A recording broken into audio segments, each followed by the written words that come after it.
जैसा कि हमने पहले वाले वीडियो में ये कहा था कि इक्विवेलेंट वेट और मोल इसमें सिर्फ एक अंतर होता है कि अगर मान लीजिए अलग अलग तत्वों के या एलिमेंट के वैलेंसीज अलग अलग होते हैं, लेकिन जब इनका वैलेंसी सारे एलिमेंट का वैलेंसी अगर हम एक मानकर जो भी कैलकुलेशन करें या जो भी वेट कैलकुलेट करते हैं इसी को नाम देते हैं हम लोग क्या इक्विवेलेंट वेट कहते हैं। और इसी पर पूरा का पूरा इक्विवेलेंट वेट का कैलकुलेशन एप्लीकेबल होता है।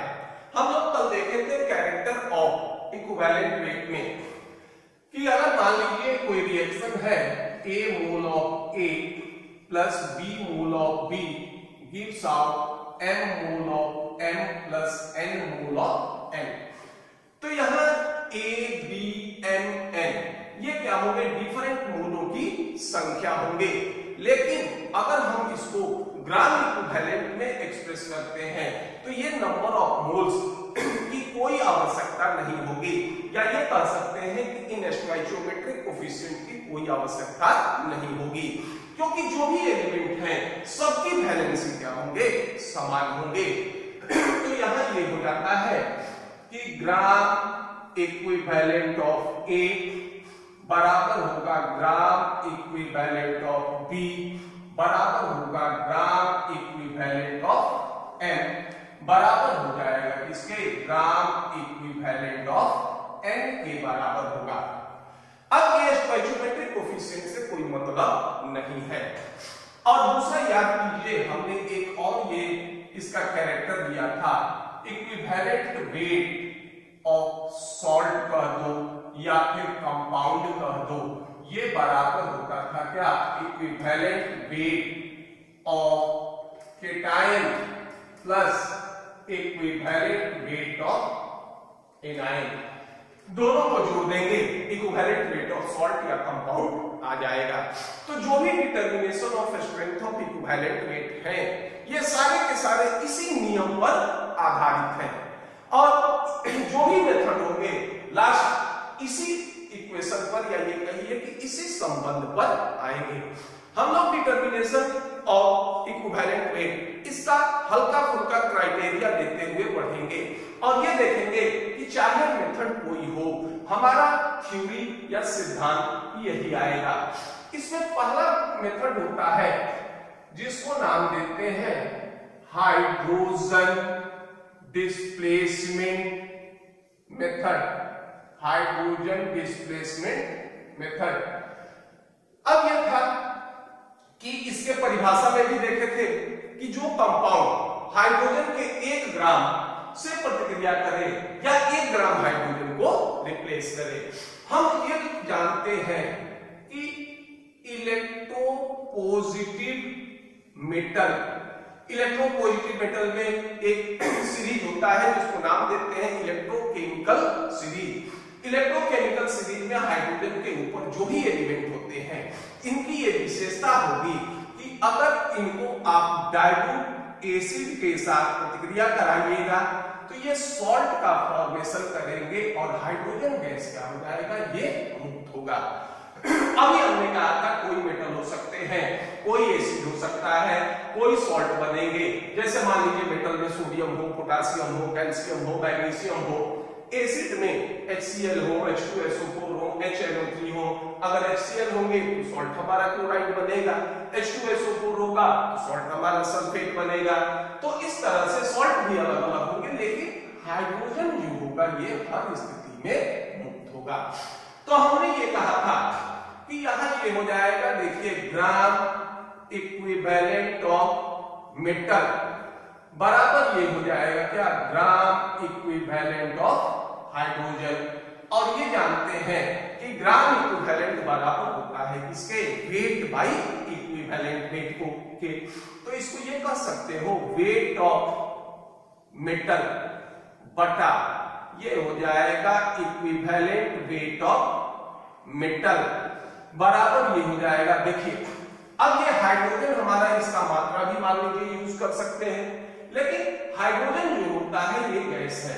हमने कल एक चीज ये भी देखा था कि इक्विवेलेंट वेट को वॉल्यूम में एक्सप्रेस करना, तो ये होता था याद कीजिए 1 ग्राम इक्विवेलेंट हाइड्रोजन ये आया था क्या 11.2 लीटर के बराबर होता था। तो अब ये कह सकते हैं कि लीटर एट एसटीपी, ये कह सकते हैं कि देखो volume of hydrogen at STP, ये मान लो हमने ले लिया लीटर में, तो डिवाइड कर दोगे इससे 11.2 से। तो अब यहां इसके सहायता से हम इक्विवेलेंट वेट ऑफ मेटल ज्ञात कर सकते हैं, और मेटल दिया हो तो equivalent weight of volume of hydrogen gas at STP भी ज्ञात कर सकते हैं। जैसे मान लीजिए इस पर एक हम लोग लोगों का ये क्वेश्चन देखते हैं, ये है मान लो 12 gram metal reacts with HCl dilute। 12 gram कोई मेटल है जो डाइल्यूट HCl से रिएक्ट करता है और 0.112 litre hydrogen gas evolve eight STP. ये कहता है कि find the equivalent weight of metal. देखिए अंतिम चीज यही आया कि चाहे कोफिशिएंट कोई हो, इससे कोई मतलब नहीं है, हमेशा आपका क्या होगा ग्राम इक्विवेलेंट समान होगा। अब यहां मान लीजिए ये मेटल है, इसको हमने प्रतिक्रिया कराया किससे HCl से। तो अगर मान लीजिए इस मेटल की वैलेंसी 1 है तो ये 1 मोल HCl से प्रतिक्रिया करेगा। अगर मान लीजिए इस मेटल की वैलेंसी 2 है तो ये 2 मोल से प्रतिक्रिया करेगा। इसकी वैलेंसी अगर 3 है तो ये 3 मोल HCl से प्रतिक्रिया करेगा। लेकिन इस कोफिशिएंट से हमको कोई मतलब नहीं है, सिर्फ यहां ये हो जाएगा कि gram equivalent of metal, gram equivalent of metal ये बराबर हो जाएगा किसके ग्राम इक्विवेलेंट ऑफ हाइड्रोजन। अब देखिए ये हो जाएगा wait of metal, wait of metal हो गया कितना 12। इक्विवेलेंट वेट ऑफ मेटल हम नहीं जानते हैं, ये EQM से इंडिकेट कर देते हैं। अब क्या था volume of hydrogen gas at STP 0.112 litre, और इसको डिवाइड कर देंगे किससे 11.2 से। तो ये हो जाएगा आपका इक्विवेलेंट वेट ऑफ मेटल बराबर होगा 11.2 इंटू 12 अपॉन 0.112। अब इसको सॉल्व करोगे तो ये आ जाएगा क्या 12, और इस तरह से इस मेटल का इक्विवेलेंट वेट हो जाएगा कितना 12 हो जाएगा। इसी पर आधारित या इससे मिलता जुलता एक और क्वेश्चन देख लेते हैं। यह क्वेश्चन देखिए, ये इस पर नहीं बल्कि इस पर आधारित होगा कि इक्विवेलेंट वेट ऑफ सॉल्ट ये बराबर होंगे किसके equivalent weight of cation plus equivalent weight of anion के बराबर होंगे। क्वेश्चन ये है कि calculate the percentage of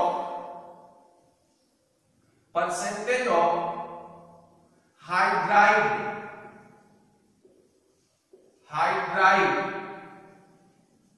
of metal, ये दे रहा है इक्विवेलेंट वेट ऑफ मेटल, ये दे रहा है कितना, ये दे रहा है 9। अब देखो यहां शब्द है क्या हाइड्राइड। हाइड्राइड हम कहते हैं इसको मेटल और हाइड्रोजन के कंपाउंड को हम नाम देते हैं क्या हाइड्राइड कहते हैं। तो हाइड्राइड करते हैं मेटल, और तो ये हो जाएगा आपका देखिए इक्विवेलेंट वेट ऑफ हाइड्राइड बराबर हो जाएगा equivalent weight of metal plus ये हो जाएंगे इक्विवेलेंट वेट ऑफ हाइड्रोजन। ठीक है, इक्विवेलेंट वेट ऑफ मेटल 9 दे रहा है, हाइड्रोजन हमारा रेफरेंस होता है, इसका इक्विवेलेंट वेट 1 होगा। तो इक्विवेलेंट वेट ऑफ हाइड्राइड कितना हो जाएगा 10। ठीक, तो अगर मान लीजिए इक्विवेलेंट वेट ऑफ हाइड्राइड 10 है तो अगर 10 ग्राम हाइड्राइड है तो हाइड्रोजन की मात्रा कितनी होगी, 1। आसानी से परसेंटेज निकाल लेते हैं। Percentage of hydrogen, percentage of hydride of metal, percentage of, यहां कर दीजिए hydrogen in hydride of metal, hydrogen बराबर होगा 1/10 इंटू 100, ये होगा 10%। और अगर मान लीजिए percentage of hydride of metal अगर निकालते हैं, percentage of metal in hydride, ये हो जाएगा आपका कितना, ये हो जाएगा 90/10 इंटू 100, ये हो जाएगा 9/10 इंटू 100, ये हो जाएगा 90%। तो हाइड्रोजन डिस्प्लेसमेंट मेथड में हमने देखा, अंततः यही फॉर्मूला आपको आएगा। इसको नोट डाउन कर लीजिए।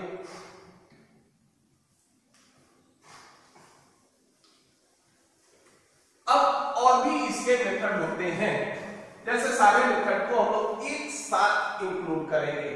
जैसे मान लीजिए दूसरा मेथड ये भी हो सकता है कि मान लो हम मेटल है, इसको हम प्रतिक्रिया करा दिए किससे, ऑक्सीजन से, और ये बन गया क्या, मेटल ऑक्साइड। अब हमको इससे मतलब नहीं है कि मेटल की वैलेंसी क्या है, यह जो होगा मेटल का सूत्र क्या है, कितना मोल ऑक्सीजन यूज होता है, इससे हमको कोई मतलब नहीं है।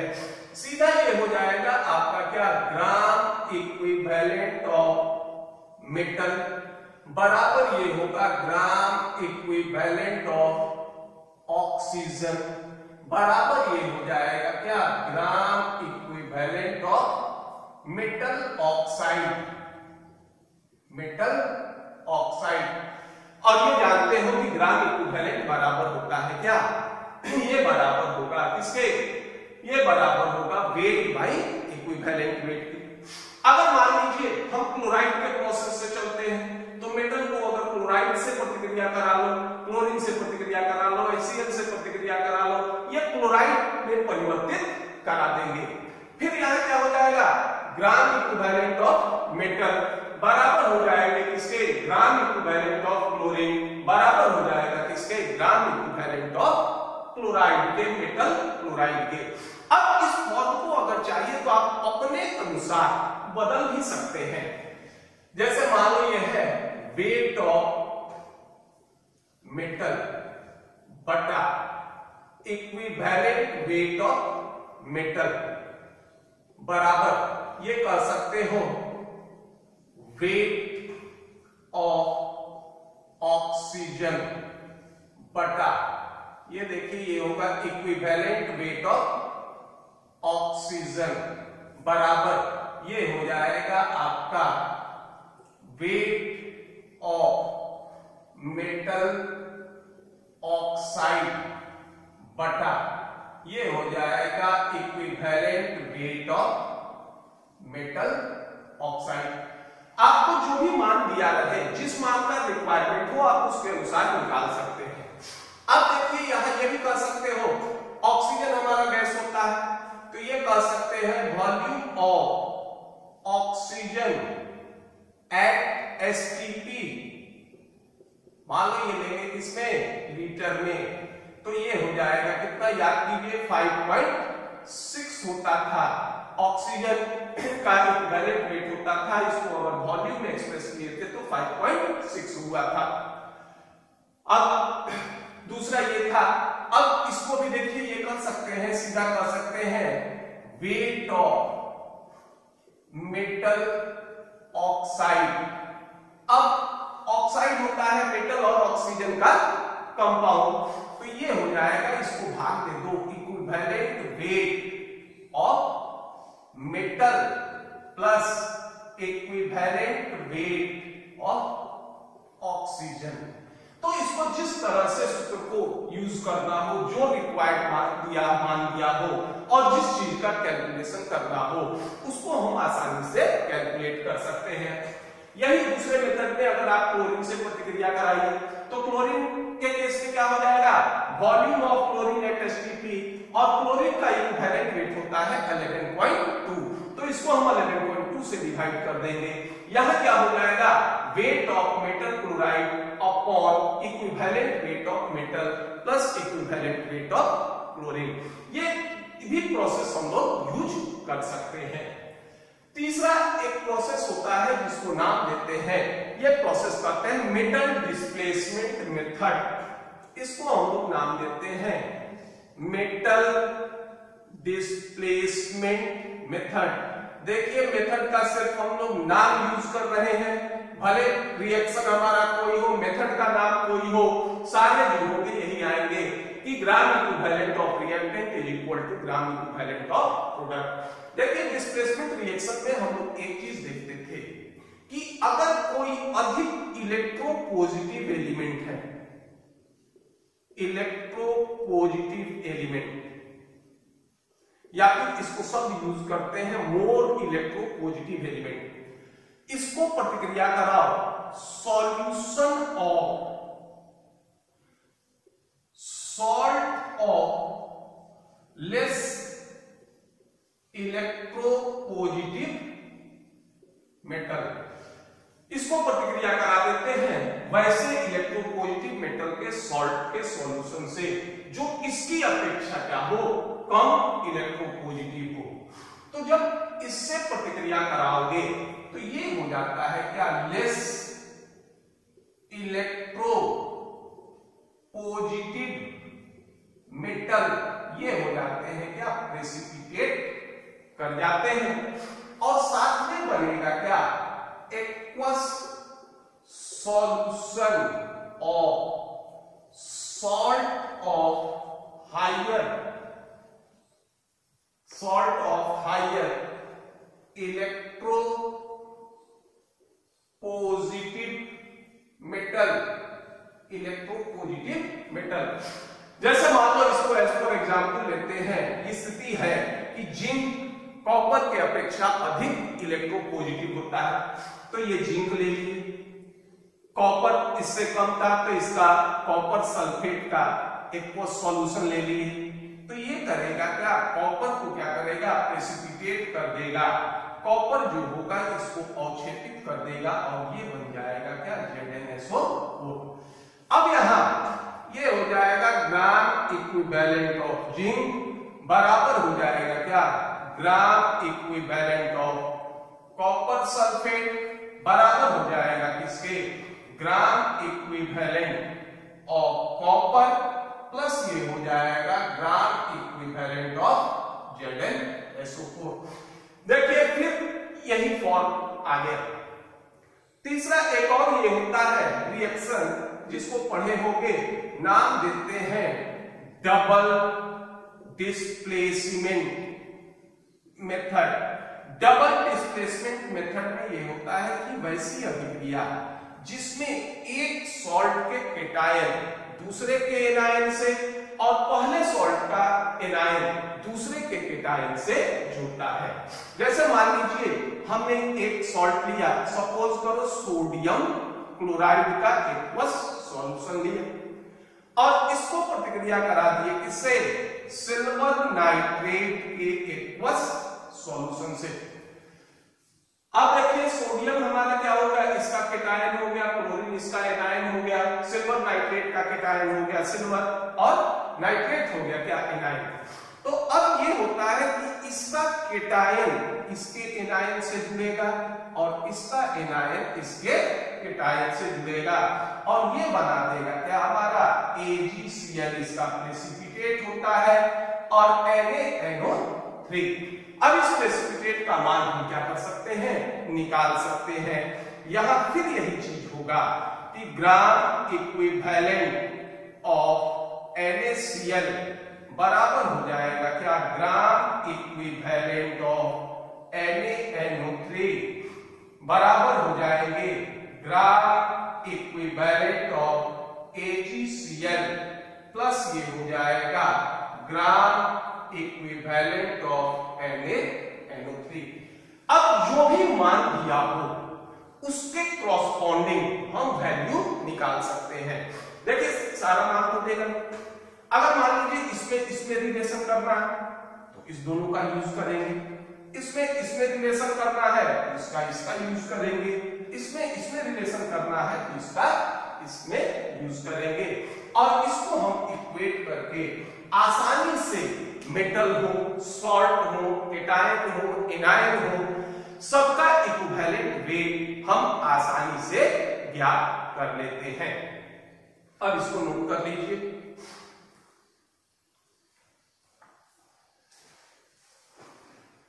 अब इस पे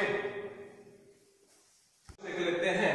देखिए पहला क्वेश्चन ये है कि 1.58 gram of heated cupric oxide is completely reduced with dry hydrogen, यानी 1.58 ग्राम क्यूप्रिक ऑक्साइड को ये ड्राई हाइड्रोजन के साथ रिड्यूस करते हैं। तो रिड्यूस करेंगे तो ये चेंज हो जाएगा किसमें, कॉपर में, और साथ में वाटर देगा। जैसे मान लीजिए ये होता है क्यूप्रिक ऑक्साइड, इसको हाइड्रोजन से प्रतिक्रिया कराए, ये Cu+H2O देगा। हमने ये कहा था कि किसी भी रिएक्शन में चाहे आपका कोफिशिएंट कोई हो, इससे हमको मतलब नहीं है, ये ग्राम इक्विवेलेंट सबके समान होंगे। अब देखिए वैल्यू क्या क्या दे रहा है। सबसे पहला तो वैल्यू दे रहा है वेट ऑफ CuO, ये दे रहा है 1.58 ग्राम। Was completely reduced with dry hydrogen 1.26 gram of copper, ये देगा आपका वेट ऑफ कॉपर, ये हो गया 1.26 ग्राम। 0.36 ग्राम ऑफ वाटर प्रोड्यूस्ड, ये होगा weight of water, weight of H2O, ये हो गया 0.36 ग्राम। अब देखिए क्यूप्रिक ऑक्साइड में कॉपर और ऑक्सीजन है, कॉपर की मात्रा दी हुई है तो हम आसानी से निकाल सकते हैं। देखो वेट ऑफ ऑक्सीजन कितना हो जाएगा, 1.58 में से घटा दो 1.26 ग्राम, तो ये हो गया 26 52 और 6 32, ये हो जाएगा आपका 0.32 ग्राम वेट ऑफ ऑक्सीजन हो जाएगा। अब देखिए वेट ऑफ वाटर दिया है, तो वाटर हो गया हाइड्रोजन और ऑक्सीजन का, तो अब इसके सहायता से हम वेट ऑफ हाइड्रोजन भी निकाल सकते हैं। ये हो गया 0.36 माइनस 0.32, ये हो गया 0.04 ग्राम। इतना इंफॉर्मेशन हमारे पास, इतना मात्रा दिया है। अब हम लिख सकते हैं ग्राम ऑफ CuO बराबर होगा क्या, ग्राम ऑफ हाइड्रोजन बराबर होगा ग्राम ऑफ Cu बराबर होगा gram of H2O, sorry gram equivalent, gram equivalent, gram equivalent और ग्राम इक्विवेलेंट ऑफ CuO बराबर ग्राम इक्विवेलेंट ऑफ H2 बराबर ग्राम इक्विवेलेंट ऑफ कॉपर बराबर ग्राम इक्विवेलेंट ऑफ H2O। देखिए ये कैलकुलेट करने के लिए कह रहा है इक्विवेलेंट वेट आपको कॉपर का काउंट करना है और इक्विवेलेंट वेट आपको हाइड्रोजन का काउंट करना है। तो पहले अगर हम इक्विवेलेंट वेट कॉपर का काउंट करें तो कॉपर का काउंट करते हैं, तो कॉपर का अगर मान लीजिए हम इक्विवेलेंट वेट काउंट करते हैं तो इसका वेट दिया हुआ है, ठीक, वेट हमारे पास इसका भी है। कॉपर का इक्विवेलेंट वेट हमको निकालना है, ऑक्सीजन का हम लोग जानते हैं कितना 8, तो पहले इसमें और इसमें रिलेशन लेते हैं। तो देखिए ये हो गया वेट ऑफ CuO बटा, इसको अलग कर देते हैं, ये कर ले equivalent weight of copper plus equivalent weight of oxygen बराबर ये हो जाएगा आपका वेट ऑफ कॉपर बटा ये होगा equivalent weight of copper. CuO का वेट देखिए कितना है 1.58, मान लीजिए इसका ECU लिख रहे हैं, प्लस ये हो गया 8, वेट ऑफ कॉपर हो गया कितना और ये होगा इक्विवेलेंट वेट ऑफ कॉपर। अब इसको आप क्रॉस मल्टीप्लिकेशन कर दीजिए तो ये हो जाएगा ECU इंटू 1.58 बराबर ये होगा 1.26 EU बराबर ये हो जाएगा 8 इंटू 1.26। अब इसको हम इधर ले आए तो ये हो जाएगा ECU इंटू 1.58 माइनस ECU 1.26 बराबर ये होगा 8 इंटू 1.26। अब देखिए इसको कैलकुलेट कर लेते हैं तो कैलकुलेट कर लेंगे तो ये होगा ECU, अब ये घटा देते हैं 1.58 में से घटा दीजिए 1.26, ये आ जाएंगे 0.32 बराबर ये होगा 8 इंटू 1.26 ये आ जाएंगे 10.08 और ये होगा equivalent weight of copper 10.08 upon 0.32। ये हो जाएगा 0.32 से डिवाइड कर दो, ये आ जाएंगे 10.08, इसको डिवाइड कर देते हैं 0.32 से, ये आ जाएगा आपका कितना 31.5, ये आ जाएगा 31.5। इस तरह से हम लोग कॉपर का इक्विवेलेंट वेट ज्ञात कर लेते हैं। अब हमको ज्ञात करना है इक्विवेलेंट वेट ऑफ हाइड्रोजन, तो यहां से हम इसको उठाएं। देखिए वेट ऑफ हाइड्रोजन हमारे पास है, ठीक, बटा इक्विवेलेंट वेट। अब ये देखिए हमारे पास वेट ऑफ H2O भी है, तो वेट ऑफ H2O है तो ये बराबर होगा equivalent weight of hydrogen plus equivalent weight of oxygen, इसके बराबर हो जाएगा। ऑक्सीजन का इक्विवेलेंट वेट होता है कितना 8, हाइड्रोजन का हम काउंट कर लेंगे। अब यहां ये कह सकते हैं कि ग्राम इक्विवेलेंट ऑफ हाइड्रोजन बराबर ये हो जाएगा ग्राम इक्विवेलेंट ऑफ H2O। H2O हमारा हाइड्रोजन का हाइड्राइड होता है, तो ये होगा वेट ऑफ हाइड्रोजन बटा इक्विवेलेंट वेट ऑफ हाइड्रोजन बराबर ये हो जाएगा weight of H2O plus equivalent weight of hydrogen plus equivalent weight of oxygen, equivalent weight of oxygen. अब वैल्यू रखिए, वेट ऑफ हाइड्रोजन कितना है 0.04, इक्विवेलेंट वेट ऑफ हाइड्रोजन क्या करना है काउंट करना है। वेट ऑफ H2O देखिए कितना है 0.36, weight of hydrogen equivalent weight of hydrogen plus 8। अब इसको तिरछा तिरछी गुना करो 0.04 EH2, ठीक है, प्लस 0.04 इंटू 8 बराबर हो गया EH2 इंटू 0.36।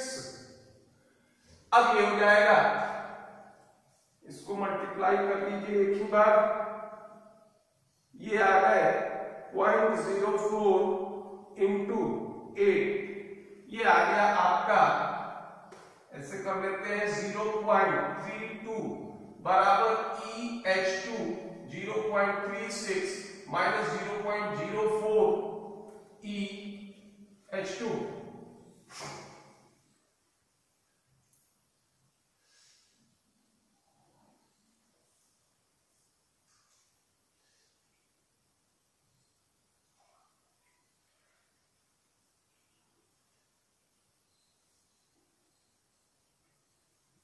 अब इसको सॉल्व करते हैं, ये हो गया 0.32 बराबर 0.36 minus 0.04,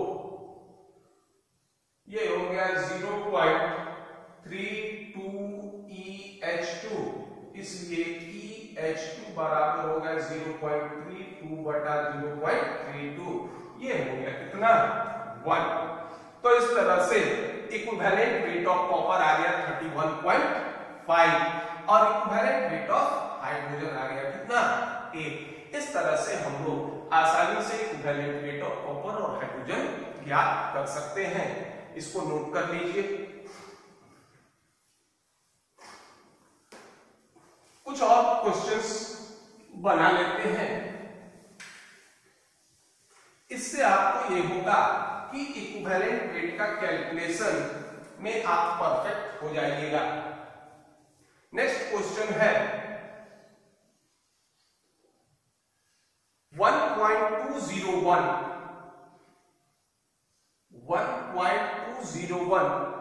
gram of zinc gave 1.497 gram ZnO on reaction with nitric acid and subsequent ignition in another experiment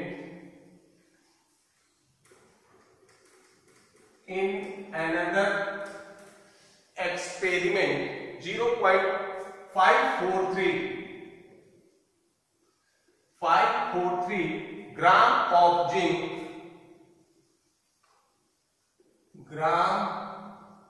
of zinc precipitate 0.527 gram of copper 0.527 gram of copper from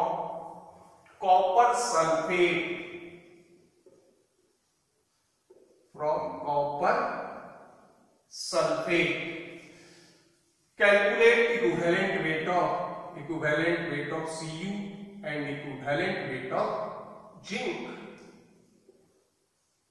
ये क्या करता है कैलकुलेटेड। देखिए ये कहता है कि एक एक्सपेरिमेंट है जिसमें इतना ग्राम 1.021 ग्राम जिंक 1.497 ग्राम ZnO देता है या जिंक का ऑक्साइड देता है। यदि ये नाइट्रिक एसिड से रिएक्ट करते हैं इस सब्सिक्वेंट साथ में इसको जलाते हैं।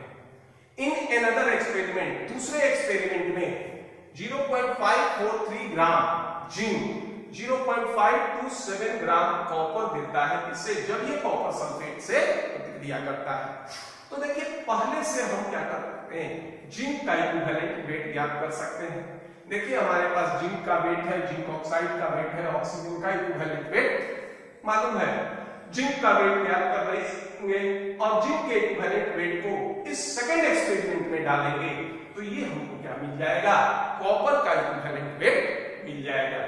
अब देखिए फर्स्ट पे कैसे कर सकते हैं कि ग्राम इक्विवेलेंट ऑफ जिंक बराबर हो जाएगा आपका ग्राम equivalent of zinc oxide ZnO।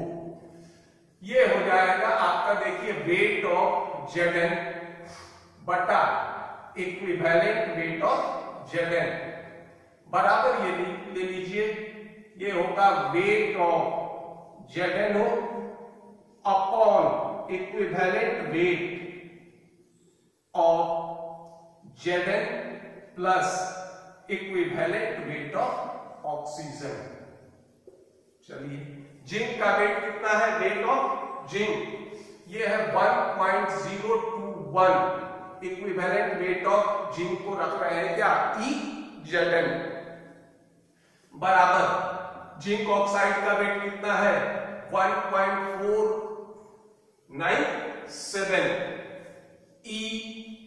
Zn plus oxygen का हो गया कितना ऑक्सीजन का हो गया 8 तिरछा तिरछी गुना कीजिए ये होगा Zn इंटू 1.021 प्लस 1.021 इंटू 8 बराबर ये हो जाएगा क्या आपका EZN इंटू 1.497। इसको इस तरह से पहले लिख लेते हैं EZN 1.497 माइनस EZN 1.021, इसको उधर ले गए, ये होगा 1.021 इंटू 8। अब इसको सॉल्व करते हैं।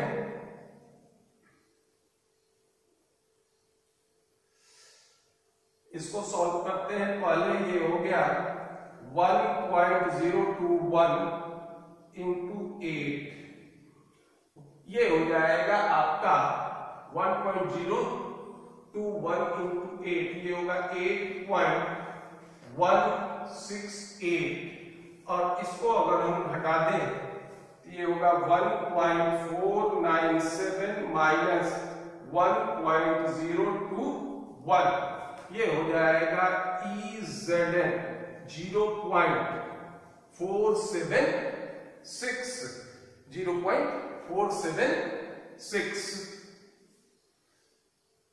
ये आ जाएगा आपका EZN बराबर 8.168 बटा 0.476, ये हो जाएगा आपका 8.168 डिवाइडेड बाई 0.476, ये आ रहा है 17.15, लेकिन जिंक का ये होना था कितना 32 पॉइंट समथिंग होना चाहिए था, क्योंकि जिंक का मॉलिक्यूलर वेट 35 होता है।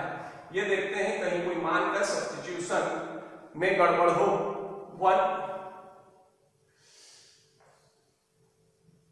1.021 वेट ऑफ जिंक हमारा सही है, ये सही है। Zinc equivalent weight of zinc, ये वैल्यू हो गया 1. अगर ये कैलकुलेशन भी एक बार चेक कर लेते हैं, ये कोई जरूरी नहीं है कि ये वैल्यू आपका एक्सपेरिमेंटल वैल्यू से कॉरस्पॉन्ड करे। जो वैल्यू हमको गिवन है उसके अनुसार एक बार फिर इसको चेक कर लेते हैं। 1.021 इंटू 8, ये हो गया 8.168, सही है। तो इसका इक्विवेलेंट वेट आ जाएगा हमारा कितना 17.15। अब देखिए यहां दूसरा एक्सपेरिमेंट हमको क्या कहता है कि अनदर एक्सपेरिमेंट इतना ग्राम ऑफ जिंक ये देगा 0.527 ग्राम कॉपर, तो ये हो जाएगा देखिए ग्राम इक्विवेलेंट ऑफ जिंक बराबर ये हो जाएगा ग्राम इक्विवेलेंट ऑफ कॉपर, ये होगा वेट ऑफ जिंक बटा इक्विवेलेंट वेट ऑफ जिंक बराबर ये होगा वेट ऑफ कॉपर बटा इक्विवेलेंट वेट ऑफ कॉपर।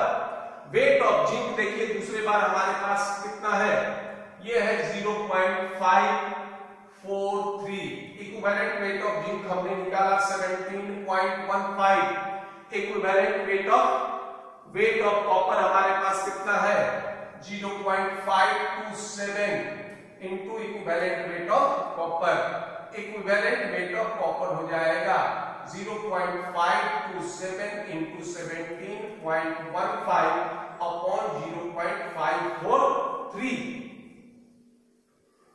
अब इसको कैलकुलेट करते हैं, 0.527 इंटू 17.15 डिवाइडेड बाई 0.543, ये आ जाएगा आपका 16.64, ये हो जाएगा इसका इस जिंक का कॉपर का इक्विवेलेंट वेट। अब एक चीज ये होता है कि देखिए कंफ्यूजन का कारण ये होता है कि हम लोग जानते हैं कि जिंक का मॉलिक्यूलर एटॉमिक वेट होता है 65, कॉपर का होता है 63.5। जिंक ये हमारा इसकी वैलेंसी 2 होगी, कॉपर की भी वैलेंसी 2 होगी। तो में जिंक का इक्विवेलेंट वेट आना चाहिए लगभग 32.5, कॉपर का जो होगा 31 पॉइंट समथिंग आना चाहिए। तो अगर ये मान है तो ये इसका इक्विवेलेंट वेट होगा। इस तरह से एक और क्वेश्चन हम लोग देख लेते हैं, इसको नोट डाउन कर लीजिए।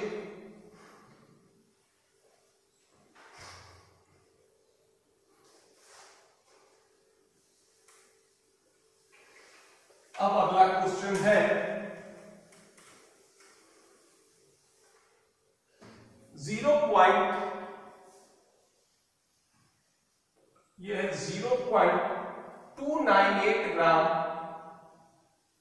298 gram of chloride of metal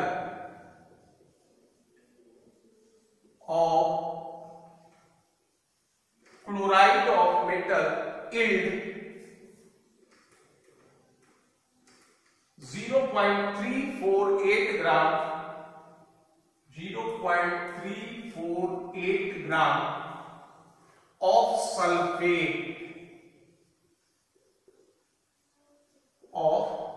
sulfate of same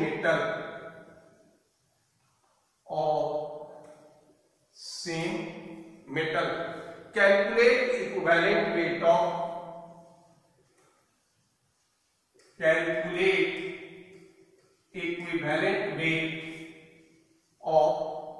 metal। कहता है कि कोई मेटल है जिसका क्लोराइड जिसका वेट है 0.298 ग्राम, ये उसी मेटल के सल्फेट से 0.348 ग्राम सल्फेट से रिएक्ट करता है। तो आपको ये बताना है कि मेटल का इक्विवेलेंट वेट क्या होगा। अगर हम लोग सीधा बिना रिएक्शन के लिखते हैं तो सीधा लिख सकते हो क्या, ग्राम इक्विवेलेंट ऑफ क्लोराइड बराबर हो जाएगा किसके, ग्राम इक्विवेलेंट ऑफ सल्फेट। अब इसको लिख सकते हैं आप वेट ऑफ मेटल बटा equivalent weight of metal plus equivalent weight of chloride. ठीक है, ये हो जाएगा वेट ऑफ सल्फेट बटा equivalent weight of metal plus equivalent weight of sulphate.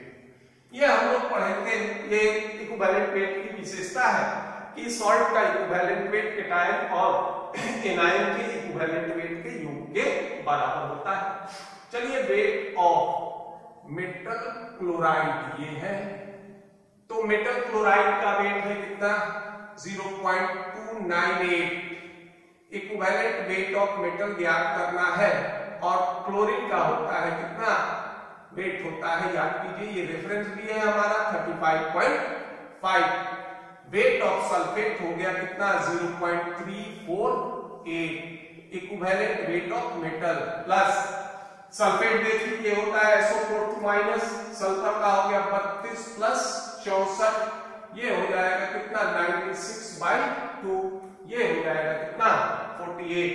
96 इसका मॉलिक्यूलर वेट हो गया, चार्ज हो गया कितना 2, ये हो जाएगा 48। क्रॉस मल्टीप्लिकेशन कर दो, ये होगा 0.298 into equivalent weight of metal plus 0.298 into 48 बराबर हो जाएगा equivalent weight of metal into 0.348 plus 0.348 into 35.5।